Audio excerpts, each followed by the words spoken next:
की इस वीडियो में हम बात करने वाले हैं मार्केट स्ट्रक्चर और उसके जो पार्टिसिपेंट हैं उसके बारे में।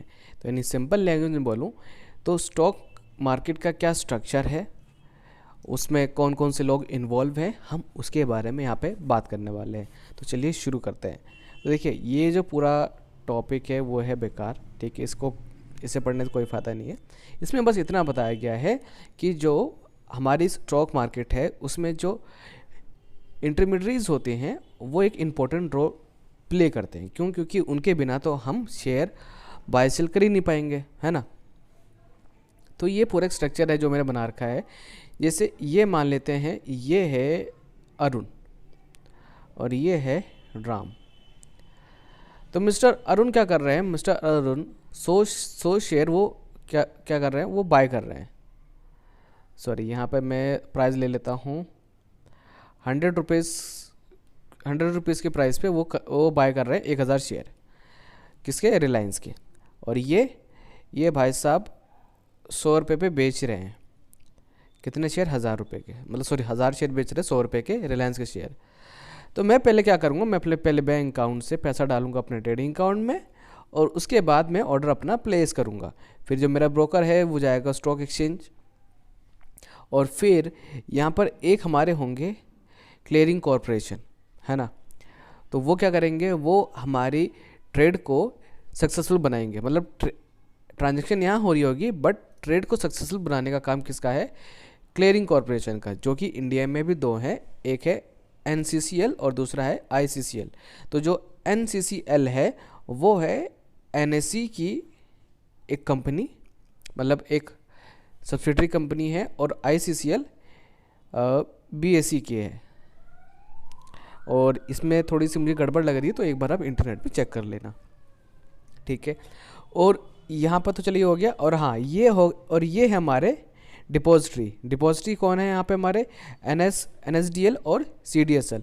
तो जो NSDL जो कंपनी है वो NSE की है और CDSL जो कंपनी है वो है BSE की। ये तो कंफर्म है मुझे, ठीक है।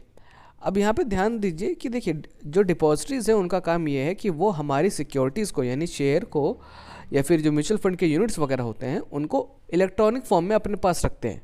तो इनका काम तो ये हो गया, ठीक है। वो उनका काम है सिर्फ हमारी जो संपत्ति है, यानी कि जो हमने इतनी मेहनत से जो हमने शेयर या फिर म्यूचुअल फंड के यूनिट्स हमने बाय करे हैं उनको अपने पास रखना, ठीक है। लेकिन ये जो क्लियरिंग कॉरपोरेशन है NCCL और ICCL, इनका काम है कि जो भी हम ट्रेड ले रहे हैं स्टॉक मार्केट पे, ठीक है, उनको सक्सेसफुल बनाना। यानी हमारे पास पैसा आएगा और सामने वाले पास सिक्योरिटीज़ जाएगी, या फिर हमारे पास सिक्योरिटीज़ आएगी और सामने वाले के पास पैसा जाएगा। इसकी गारंटी कौन लेता है? क्लियरिंग कॉरपोरेशन, ठीक है। आई थिंक ये चीज़ समझ में आ गई। तो उसी तरीके से देखिए, ये मेरा ब्रोकर है, तो उसी तरीके से जो सेलर होगा, जो अपने शेयर बाय कर रहा होगा, तो उसका भी कोई ना कोई ब्रोकर होगा।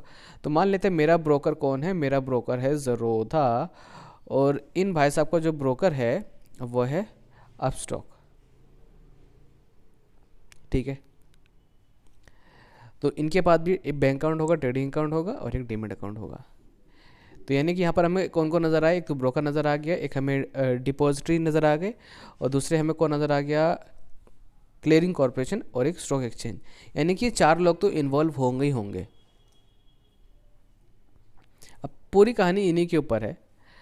अब सबसे पहले हम बात करते हैं मार्केट का जो इंफ्रास्ट्रक्चर है, यानी कि उसमें कौन कौन लोग हैं। तो मैंने अभी बता तो दिया, एक ब्रोकर है और डिपॉजिटरी है, और ये हमारे क्लियरिंग कॉरपोरेशन, स्टॉक एक्सचेंज हो गए। और जो ब्रोकर है वो कई बार वो डिपॉजिटरी पार्टिसिपेंट के तौर पे भी काम करता है। डिपॉजिट देखिए, होता ये है कि जो डिपॉजिटरी होता है, यानी ये इनके पास हम डायरेक्ट डीमैट अकाउंट ओपन नहीं करवा सकते। इसीलिए हमें एक ऐसे इंसान की ज़रूरत है जो इनके लिए काम करता है, तो उसे बोलते हैं डिपॉजिटरी पार्टिसिपेंट। तो हम उसके पास जाएंगे और वो इनके पास जाएगा और वो हमारा डीमैट अकाउंट ओपन करवाएगा, तो उसे बोलते हैं डिपॉजिटरी पार्टिसिपेंट।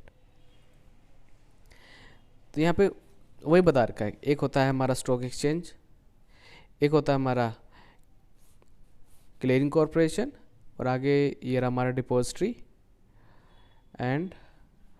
तो ये जो ट्रेडिंग मेंबर होते हैं वो होते हैं हमारे ब्रोकर, ये जो ट्रेडिंग मेंबर होते हैं वो होते हैं हमारे स्टॉक ब्रोकर, बट ये जो हमारे क्लियरिंग मेंबर होते हैं वो क्लियरिंग कॉरपोरेशन के मेंबर होते हैं। तो क्लियरिंग कॉरपोरेशन के बारे में हम बात करेंगे आगे। जैसे यहाँ पे आपको दे रखा है आगे, एक कस्टोडियन है और रेगुलेटर्स, एंड देन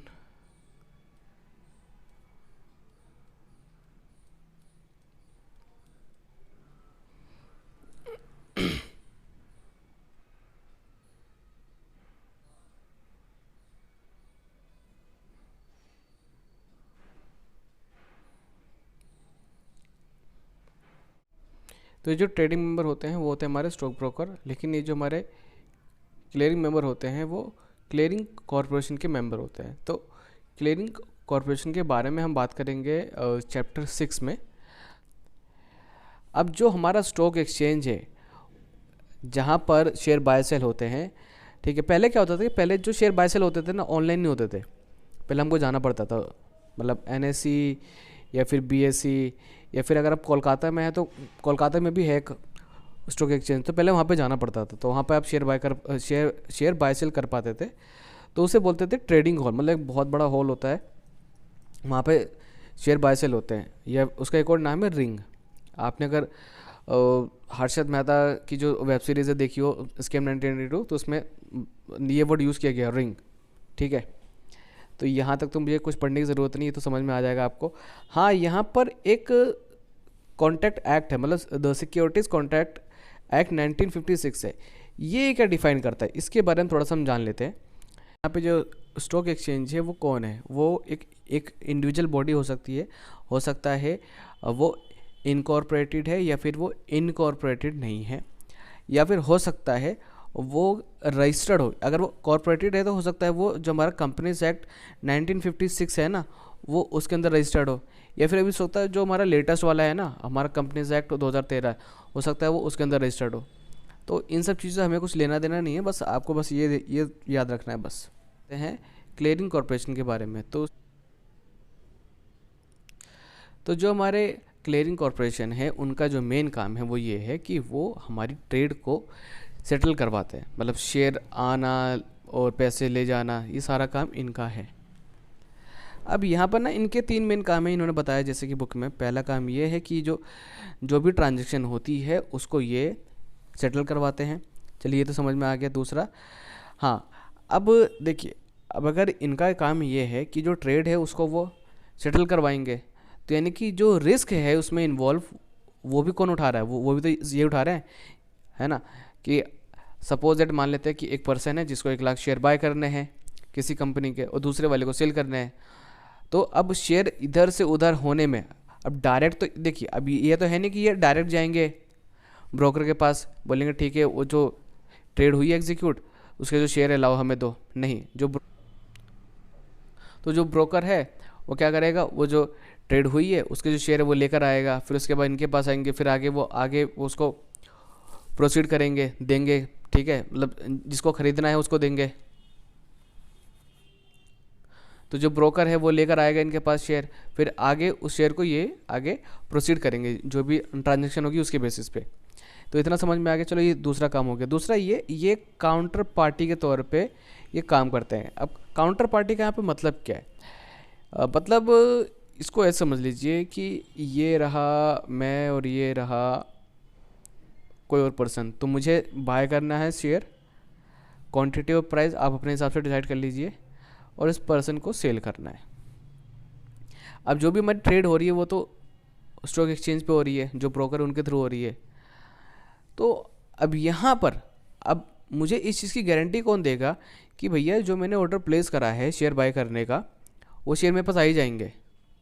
तो वो गारंटी कौन ले रहा है, वो ये ले रहे हैं ना। तो ये कौन है, ये एक काउंटर पार्टी है। मतलब यहाँ तो जब भी मैं कोई ट्रेड एग्जीक्यूट करूँगा तो मुझे रिप्रेजेंट करेंगे ये, और सामने वाली पार्टी को भी रिप्रेजेंट करेंगे ये। मतलब जो भी ट्रांजेक्शन होगी मैं इससे नहीं कर रहा हूँ डायरेक्ट, मैं इनसे कर रहा हूँ। तो 3 काम समझ में आ गए, ठीक है। अब आगे बढ़ते हैं। The clearing agency determines fund and security obligation and arranges for पे इन ऑफ द सेम। अभी जो क्लियरिंग एजेंसी वो क्या पता करती हैं, वो ये पता लगाती हैं कि किसको कितना पैसा देना है या फिर लेना है, या फिर कहाँ से कितनी सिक्योरिटीज़ आनी है और कहाँ कितनी सिक्योरिटीज़ जानी है। इतना समझ में आ गया। अब पे इन और पे आउट की डेफिनेशन यहाँ ऊपर दे रखी है, आप इसको पढ़ सकते हैं। देखिए दिखाई दे रहा है, नहीं पढ़ पा रहे, ठीक है चलिए मैं पढ़ देता हूँ। तो पे इन का मतलब क्या है? पे इन क्या है? पे इन एक प्रोसेस है जिसमें जो स्टॉक ब्रोकर होते हैं और जो कस्टोडियन होते हैं वो पैसा या फिर जो सिक्योरिटीज़ है वो क्लियरिंग हाउस या फिर क्लियरिंग कॉरपोरेशन को वो देने जाते हैं। और पे आउट में उल्टा होता है। पे आउट में जो क्लियरिंग हाउस है या फिर जो कॉरपोरेशन है वो स्टॉक ब्रोकर या फिर जो कस्टोडियन है उनको पैसा देने आते हैं या फिर जो सिक्योरिटीज़ है वो देने आते हैं। ठीक है, इतना समझ में आ गया। चलिए आगे बढ़ते हैं फिर। अब हम बात करते हैं डिपॉजिटरीज़ की। तो इंडिया में 2 ही डिपॉजिटरीज़ हैं जिनके बारे में मैंने आपको बता दिया। एक है CDSL, एक है हमारी NSDL। उनकी फुल फॉर्म ये रही। CDSL की फुल फॉर्म है सेंट्रल डिपॉजिटरी सर्विसेज लिमिटेड और NSDL की है नेशनल सिक्योरिटीज़ डिपॉजिटरी लिमिटेड। और ये दोनों बनाए गए हैं हमारे डिपॉजिटरीज एक्ट 1996 के तहत। और जो भी पर्सन इनके पास काम करता है, मतलब इनके साथ रजिस्टर्ड है, तो उसे हम बोलते हैं डिपॉजिटरी पार्टिसिपेंट। तो डिपॉजिटरी पार्टिसिपेंट को 3 कैटेगरी में डिवाइड किया गया है। एक है हमारा बैंक, दूसरा है हमारा फाइनेंशियल इंस्टीट्यूशन, तीसरा है हमारा NBFC। ठीक है, बट एक चौथा भी यहाँ पर आ जाता है, और वो चौथा कौन है? वो ट्रेडिंग मेंबर जो कि सेबी के साथ रजिस्टर्ड है। ठीक है, वो ट्रेडिंग मेंबर जो कि सेबी के साथ रजिस्टर्ड है, तो वो भी एज ए DP यानी डिपॉजिटरी पार्टिसिपेंट वो काम कर सकता है। तो यानी ये लोग भी कौन है? ये लोग भी डिपॉजिटरी पार्टिसिपेंट हैं। यहाँ पे इन्होंने इतनी स्टोरी बता रखी है कि जो डिपॉजिटरी पार्टिसिपेंट है वो क्या करती है, वो हमारे सिक्योरिटीज़ को डीमेटेरियलाइज फॉर्म में अपने पास रखती है, चाहे वो शेयर हो, चाहे वो म्यूचुअल फंड के यूनिट्स हों, चाहे वो डिबेंचर्स हों। ठीक है, अब हम बात करते हैं ट्रेडिंग मेंबर की और क्लियरिंग मेंबर की। तो ट्रेडिंग मेंबर कौन है? हमारे स्टॉक ब्रोकर, सिंपल। ठीक है, बट कुछ ब्रोकर ऐसे होते हैं जो कि स्टॉक ब्रोकर के अंडर में काम करते हैं, तो उन्हें हम बोलते हैं सब ब्रोकर। इतना समझ में आ गया, बस इसमें और कुछ नहीं था। बाकी अब जो क्लियरिंग मेंबर होते हैं ना, उनको हम तीन तरीके से हम उनको डिवाइड कर सकते हैं। पहला है हमारा PCM, दूसरा TCM, तीसरा SCM। फुल फॉर्म क्या है PCM की?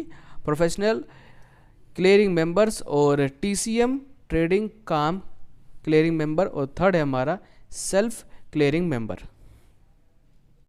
तो थोड़ा सा यहाँ पे मैं आपको और बता देता हूँ। जो सब ब्रोकर होते हैं, वो जो ब्रोकर होते हैं उनके बिहाफ पर वो काम करते हैं, बट वो स्टॉक एक्सचेंज पे वो लिस्ट नहीं होते, मतलब वो स्टॉक एक्सचेंज के मेंबर नहीं होते। जो ब्रोकर होता है ना, वो मेंबर होता है स्टॉक एक्सचेंज का। तो पहले यहाँ पर हम बात करने वाले हैं PCM के बारे में, यानी कि प्रोफेशनल क्लियरिंग मेंबर्स के बारे में। तो इनके पास सिर्फ राइट होता है। कौन सा राइट होता है?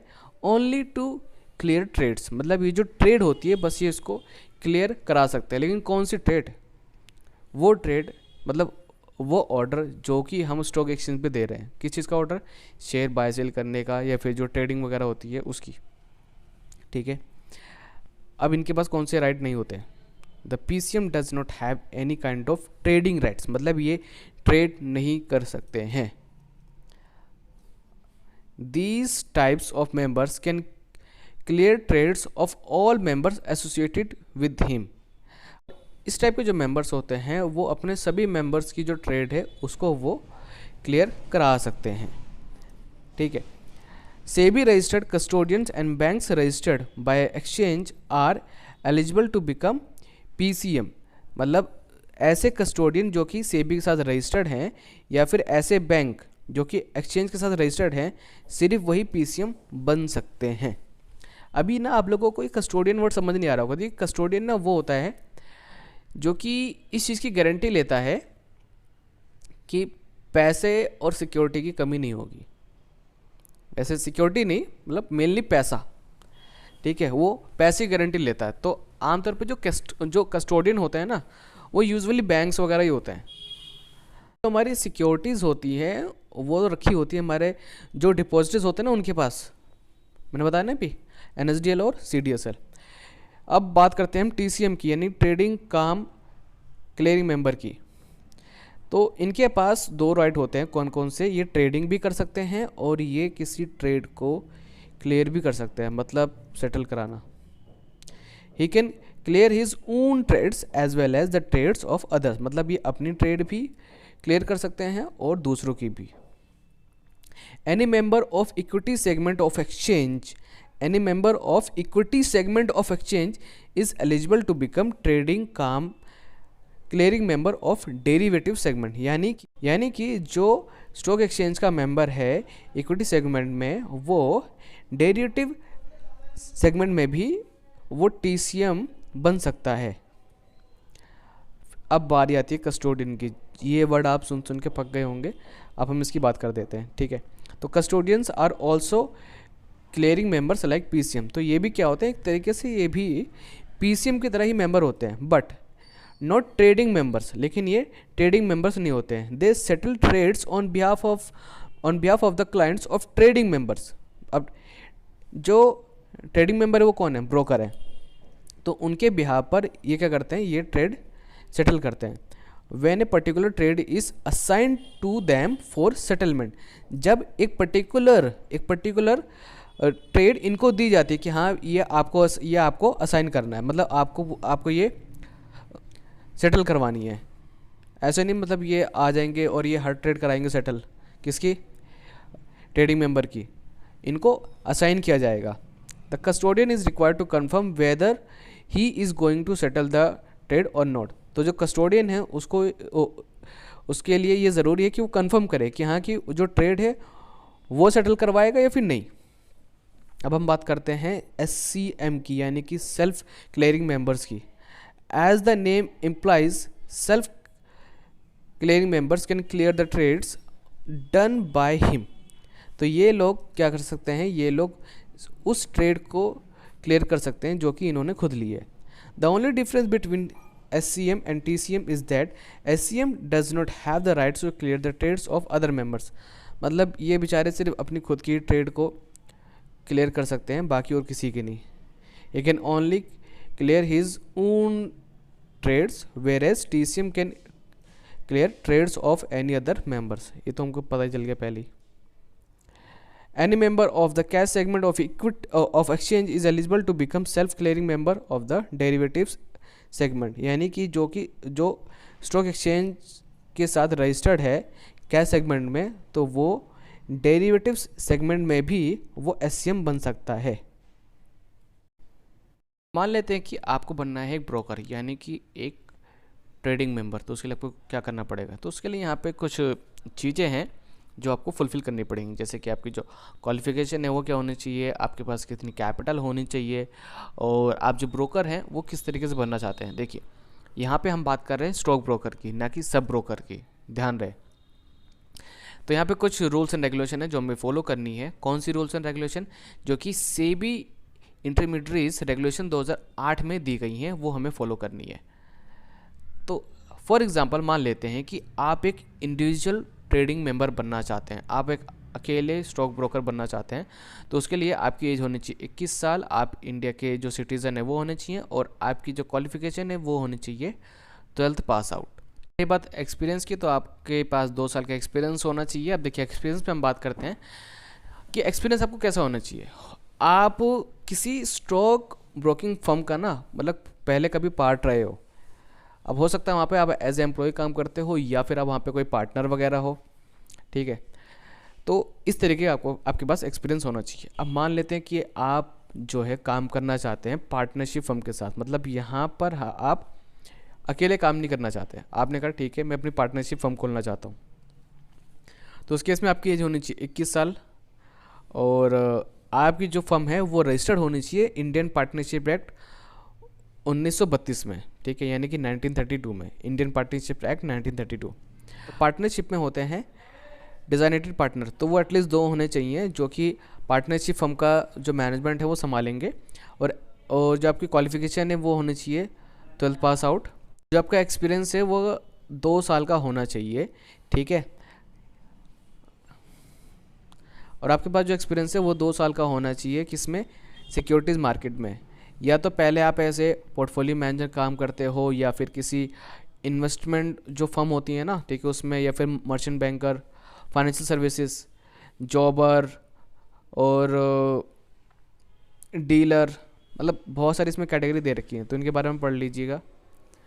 तो ये आपको एक्सपीरियंस चाहिए। अब बात करते हैं कि आप पार्टनरशिप फर्म तो खोलना चाहते हैं, बट वो होनी चाहिए लिमिटेड लायबिलिटी पार्टनरशिप। तो उसके लिए आपको अपनी फर्म को ना लिमिटेड लायबिलिटी पार्टनरशिप एक्ट 2008 में रजिस्टर करवाना ज़रूरी है। और अगेन 2 डिज़ाइनेटेड पार्टनर होने चाहिए, जो कि पार्टनरशिप फर्म जो है आपकी, उसको, उसका जो मैनेजमेंट है उसको वो रन करेंगे। और एज होनी चाहिए आपकी 21, और क्वालिफिकेशन होनी चाहिए आपकी 12 पास आउट, और 2 साल का आपके पास एक्सपीरियंस होना चाहिए। देखिए एक्सपीरियंस यहाँ पे मैं बार बार नहीं बताऊँगा, सेम है, बस कुछ चीज़ें ऊपर नीचे हैं बस।